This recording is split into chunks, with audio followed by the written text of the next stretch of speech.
किसी चमत्कार से कम नहीं है। तो चलिए शुरू करते हैं। इस पूरे प्रोसेस को हम कैसे समझ सकते हैं? अगर हम इस पूरी प्रक्रिया को जीव विज्ञान के नजरिए से देखें तो ये स्लाइड 1 के अनुसार मूल रूप से 2 हिस्सों में बटी हुई है।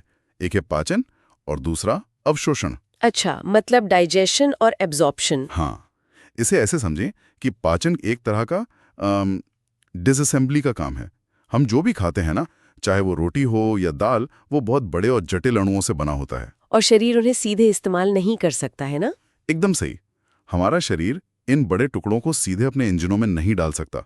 इसलिए शरीर को उन जटिल भोजन संरचनाओं को तोड़कर छोटे और बेहद सरल अणुओं में बदलना पड़ता है।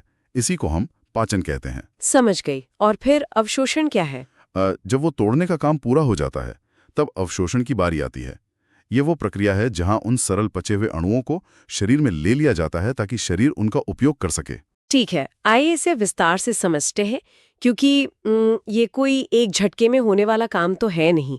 हमारे पास जो स्रोत है उनके मुताबिक ये पूरी एक असेंबली लाइन है। या शायद डिसअसेंबली लाइन कहना ज्यादा सही होगा। हाँ, डिसअसेंबली लाइन। और स्लाइड 2 बताती है कि इसमें मुख से शुरुआत होती है, फिर अन्नली, आमाशय, छोटी आंत और अंत में बड़ी आंत तक ये रास्ता जाता है। बिल्कुल। लेकिन मतलब मुझे हमेशा लगता था कि असली पाचन तो पेट में जाके शुरू होता है, पर दस्तावेज बताते हैं कि जैसे ही हम पहला निवाला लेते हैं, फैक्ट्री तुरंत चालू हो जाती है। हाँ, ये एक बहुत ही आम गलतफहमी है कि पेट ही सब कुछ करता है। असली काम तो हमारे मुंह से ही शुरू हो जाता है। मुंह सिर्फ खाना अंदर धकेलने का कोई दरवाजा नहीं है। तो फिर क्या है? ये एक क्रशर और एक केमिकल लैब दोनों का काम करता है। जब हम भोजन चबाते हैं, जिसे मैस्टिकेशन कहा जाता है, तो दांत भोजन को पीसते हैं, लेकिन ठीक उसी समय हमारी लार ग्रंथियां पूरी तरह सक्रिय हो जाती हैं। रुकिए, लार का काम तो सिर्फ खाने को गीला करना होता है ना, ताकि उसे निगलने में आसानी हो। यहीं पर चीजें दिलचस्प हो जाती हैं। लार सिर्फ पानी नहीं है, इसमें एक बहुत ही शक्तिशाली एंजाइम होता है जिसे टाइलिन कहते हैं। टाइलिन? अच्छा। हाँ, और ये टाइलिन मुंह में ही अपना रासायनिक काम शुरू कर देता है। हमारे भोजन में जो जटिल कार्बोहाइड्रेट्स होते हैं, जैसे आलू में स्टार्च, उसे ये टाइलिन उसी वक्त तोड़ना शुरू कर देता है। ओह, मतलब पाचन मुंह में ही शुरू हो गया? बिल्कुल। वो उस जटिल स्टार्च को माल्टोज नामक एक सरल शर्करा में बदल देता है। तभी अगर हम रोटी के टुकड़े को बहुत देर तक चबाते रहें तो वो मीठा लगने लगता है? एकदम सही पकड़े हैं आप। फिर हमारी जीभ उस चबाए हुए भोजन को निगलने में मदद करती है। और खाने को निगलने के बाद वो अन्नली यानी ओसोफेगस में जाता है। मुझे हमेशा लगता था कि खाना बस एक खोखले पाइप से गुरुत्वाकर्षण की वजह से नीचे पेट में गिर जाता है। हाँ, यहाँ सबसे आकर्षक बात यह है कि विकासवाद गुरुत्वाकर्षण के भरोसे नहीं बैठता। अन्नली कोई निष्क्रिय पाइप नहीं है। अच्छा, तो खाना नीचे कैसे जाता है? इसमें पेरिस्टाल्सिस नामक एक प्रक्रिया होती है। ये मांसपेशियों के संकुचन और प्रसार की एक बेहद सटीक लहर है। इसे थोड़ा आसान भाषा में समझते हैं। मतलब क्या ये कुछ वैसा ही है जैसे हम टूथपेस्ट की ट्यूब को पीछे से दबाते हैं ताकि पेस्ट आगे निकले? बिल्कुल, ये एक बहुत ही सटीक तुलना है। अन्ननली की मांसपेशियां ठीक इसी तरह काम करती हैं। वे भोजन के ठीक पीछे सिकुड़ती हैं और उसे आगे धकेलती हैं। इसी वजह से अगर कोई इंसान शीर्षासन कर रहा हो तब भी खाना सीधे आमाशय में ही पहुंचेगा। वाह, ये वाकई बहुत ही शानदार डिजाइन है। अब अन्ननली से ये सफर पूरा करने के बाद भोजन आमाशय में पहुंचता है, और अगर मुंह एक छोटी केमिकल लैब थी तो यहाँ आमाशय एक खतरनाक एसिड चेंबर है। हाँ, असली रासायनिक जंग यहीं शुरू होती है। स्लाइड 6 के अनुसार यहाँ गैस्ट्रिक रस स्रावित होता है, जिसमें हाइड्रोक्लोरिक एसिड, पेप्सिन और म्यूकस होते हैं। सही कहा। और आमाशय का वातावरण बेहद अम्लीय होता है, इसी HCl की वजह से। यहाँ ये विषय वाकई बहुत दिलचस्प हो जाता है, और एक बहुत ही स्वाभाविक सा सवाल आता है दिमाग में। अगर ये एसिड इतना तेज है तो ये आमाशय की अपनी ही दीवारों को क्यों नहीं गला देता? ये जीव विज्ञान की सबसे बेहतरीन रक्षा प्रणालियों में से एक है, और इसका जवाब उस तीसरे घटक में छिपा है, म्यूकस। म्यूकस, जो एक चिपचिपा पदार्थ होता है। हाँ, आमाशय की आंतरिक दीवार पर इस म्यूकस की एक बहुत ही मोटी परत होती है। यह एक ढाल की तरह काम करती है और एसिड को कोशिकाओं तक पहुंचने ही नहीं देती। लेकिन एक बात बताइए, अगर एसिड इतना खतरनाक है, कि उससे बचने के लिए शरीर को इतनी मशक्कत करनी पड़ रही है, तो शरीर इसे बनाता ही क्यों है? ये एक शानदार सवाल है। शरीर बिना कारण कुछ नहीं करता। असल में आमाशय का मुख्य काम प्रोटीन का पाचन शुरू करना है, और प्रोटीन को तोड़ने के लिए जो एंजाइम है पेप्सिन, वो एक बहुत ही अजीब एंजाइम है। अजीब कैसे? सामान्य अवस्था में वो बिल्कुल निष्क्रिय पड़ा रहता है। उसे काम शुरू करने के लिए एक बेहद तीव्र अम्लीय माहौल की जरूरत होती है। ओह, तो एसिड का काम खाने को गलाना नहीं बल्कि पेप्सिन को जगाना है। बिल्कुल। जैसे ही HCl अम्लीय माध्यम बनाता है, पेप्सिन सक्रिय हो जाता है और फिर वो प्रोटीन की लंबी श्रृंखलाओं पर कैंची की तरह काम करता है और उन्हें पेप्टाइड्स में बदल देता है। यहाँ आंशिक पाचन होता है। क्या बात है! मतलब एसिड पेप्सिन को जगा रहा है और म्यूकस दीवार को बचा रहा है। तो इस सब का असल में क्या मतलब है? इसका मतलब है कि अब ये आधा पचा हुआ भोजन छोटी आंत में जाने के लिए तैयार है। और स्लाइड 8 बताती है कि छोटी आंत ही पाचन का मुख्य स्थान है। इसके 3 भाग हैं, ड्यूोडेनम, जजनम और इलियम। लेकिन पेट से जो खाना आ रहा है वो तो बहुत अम्लीय है ना? छोटी आंत उसे कैसे बर्दाश्त करती है? हाँ, छोटी आंत उस एसिड को बर्दाश्त नहीं कर सकती। उसे उस मिश्रण को तुरंत निष्क्रिय करना होता है और यहीं पर उसे बाहरी मदद की जरूरत पड़ती है। अच्छा, मतलब सहायक ग्रंथियों की। एकदम सही। इसमें सबसे पहली भूमिका निभाता है यकृत, यानी लिवर। यकृत जो पित्तरस या बाइल बनाता है। स्लाइड 9 में एक शब्द है इमल्सिफिकेशन। ये वसा को पचाने के लिए जरूरी है। ये कैसे काम करता है? देखिए, जो एंजाइम भोजन पचाते हैं वो पानी में खुले होते हैं, लेकिन वसा यानी फैट पानी में नहीं खुलता। वो बड़े बड़े गोलों के रूप में रहता है।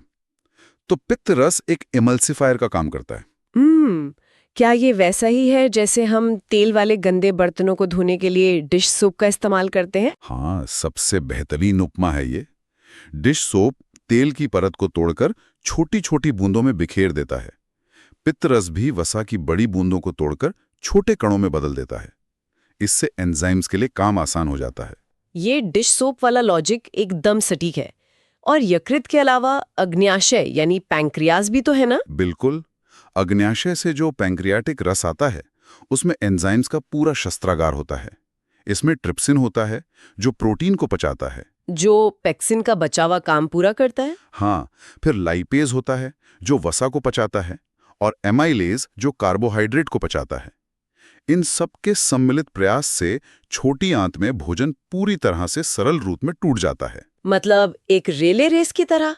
मुंह में टाइलिन, पेट में पेप्सिन और यहाँ आंत में ट्रिप्सिन, लाइपेज और एमाइलेज ने मिलकर खाने को पूरी तरह पचा दिया। हाँ, पूर्ण पाचन यही स्लाइड 11 के अनुसार संपन्न होता है। लेकिन यहाँ कहानी खत्म नहीं होती। शरीर को ये ऊर्जा अपने अंदर लेनी है ना? यहाँ से अवशोषण शुरू होता है। बिल्कुल। और छोटी आंत इसके लिए कमाल की डिजाइन पेश करती है। अगर हम इसे व्यापक संदर्भ में देखें तो पचे हुए भोजन को सोखने के लिए आंत की दीवारों पर विली नामक उंगली जैसी संरचनाएं होती हैं। विली, ये कैसे मदद करती हैं? विली का मुख्य काम है सतह क्षेत्र को बढ़ा देना। जैसे एक तौलिए में अनगिनत छोटे छोटे रेशे होते हैं जो ज्यादा पानी सोखते हैं। ओह, समझ गई। तो ज्यादा जगह मिलती है सोखने के लिए। हाँ, और हर एक विली के अंदर रक्त केशिकाएं मौजूद होती हैं। जैसे ही पोषक तत्व सोखे जाते हैं वे खून में मिल जाते हैं। ये हिस्सा मुझे सबसे ज्यादा हैरान करता है। रिसर्च में एक बेहद रोचक तथ्य था। सारे पोषक तत्व शरीर में एक ही रास्ते से प्रवेश नहीं करते। हाँ, ये बहुत कम लोग जानते हैं। ग्लूकोज और अमीनो अम्ल तो सीधे रक्त में अवशोषित हो जाते हैं, लेकिन फैटी एसिड लसिका में जाते हैं। मतलब ये वसा के साथ अलग बर्ताव क्यों? इसके पीछे एक भौतिक कारण है। फैटी एसिड के अणु काफी बड़े होते हैं। अगर वे सीधे छोटी रक्त केशिकाओं में घुसने की कोशिश करेंगे तो ब्लॉकेज हो सकती है।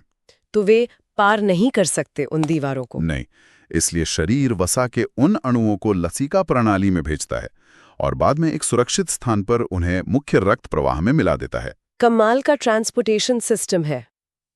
अब जब सब सोख लिया गया है तो बचे हुए अपशिष्ट पदार्थ का क्या होता है? वो बड़ी आंत में जाता है ना? हाँ, बड़ी आंत में कोई रासायनिक पाचन नहीं होता। इसका काम मुख्य रूप से जल और लवण का अवशोषण करना है। मतलब पानी को वापस शरीर में खींच लेना ताकि डिहाइड्रेशन ना हो। बिल्कुल। और उसके बाद मल का निर्माण होता है जिसे मलत्याग प्रक्रिया द्वारा शरीर से बाहर निकाल दिया जाता है। इन सब के बीच स्लाइड 19 पर एक एग्जाम पॉइंट दिया गया है। छोटी आंत ही मुख्य पाचन और अवशोषण का स्थान है और HCl अम्लीय माध्यम बनाता है। लेकिन यहाँ एक और दिलचस्प बात है। हाँ, यह एक महत्वपूर्ण सवाल खड़ा करता है। यहाँ 10% नियम का जिक्र है, जो इकोलॉजी का कॉन्सेप्ट है। हाँ, वही कि एक जानवर दूसरे को खाता है तो सिर्फ 10% ऊर्जा मिलती है। हाँ। तो क्या हमारे पाचन पर भी ये लागू होता है? क्या हम पिज्जा की 90% ऊर्जा बर्बाद कर देते हैं? नहीं, बिल्कुल नहीं। दस्तावेज स्पष्ट करते हैं कि यह नियम मानव पाचन तंत्र पर लागू नहीं होता।